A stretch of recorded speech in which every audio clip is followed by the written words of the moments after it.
অন্তর্বর্তীকালীন সরকারের মেয়াদ কতদিন হবে? ইতোমধ্যে সরকারের বয়স 1 বছর অতিক্রম করতে যাচ্ছে।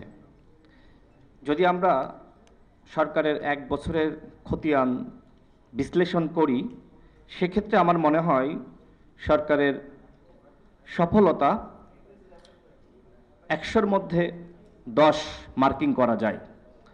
ডক্টর মোহাম্মদ ইউনূস, তার কাছে আমাদের অনেক প্রত্যাশা ছিল, কিন্তু তিনি এই 1 বছরে আমাদের প্রত্যাশা পূরণ করতে পারেননি।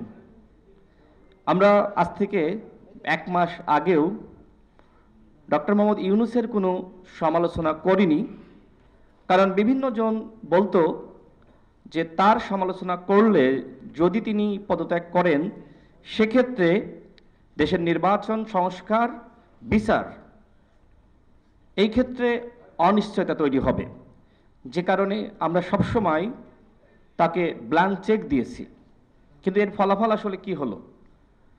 1 বছরে আসলে তার অর্জন 100-র মধ্যে 10। খুবই দুঃখজনক। তিনি নির্বাচন নিয়ে এখনো পর্যন্ত অনিশ্চয়তা দূর করতে পারেননি। একটা সরকার তো একটা রোডম্যাপের উপর পরিচালিত হয়। আমরা এখনো পর্যন্ত জানি না যে এই সরকারের গন্তব্য কোথায়, সরকার কি করতে চায়, সরকারের পরিকল্পনা কি। আপনারা কেউ জানেন? আমরা কেউ জানি না।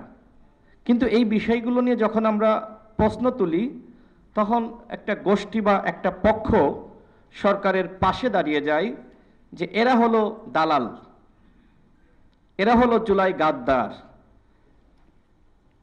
আমি জানি না আসলে এই ধরনের একটা মিথ কেন তৈরি করা হচ্ছে।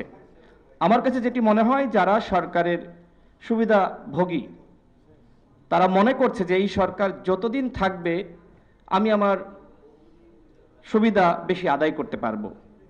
সেই সুবিধা আদায় করার জন্যই মূলত তারা সরকারকে আনলিমিটেড সময় দিয়েছে।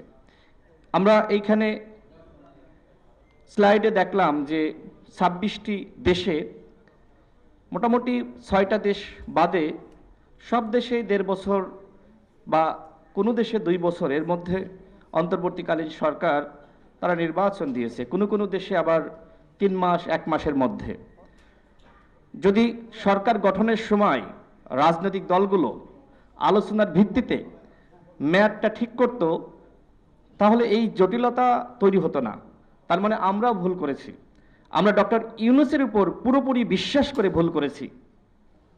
আমরা মনে করেছিলাম যে তিনি হয়তো যথাসময়ে, যেটা আমরা অতীতে দেখেছি যে 3 মাসের মধ্যে নির্বাচন দিয়েছে, হয়তো তিনি 1 বছরের মধ্যে নির্বাচন দিবেন। এর মাঝখানে যতটুকু সংস্কার ঐক্যমতের ভিত্তিতে হয় এবং বিচারের একটি সঠিক পথ তিনি জাতিকে দেখাবেন, কিন্তু এখনো পর্যন্ত দেখাতে পারেননি।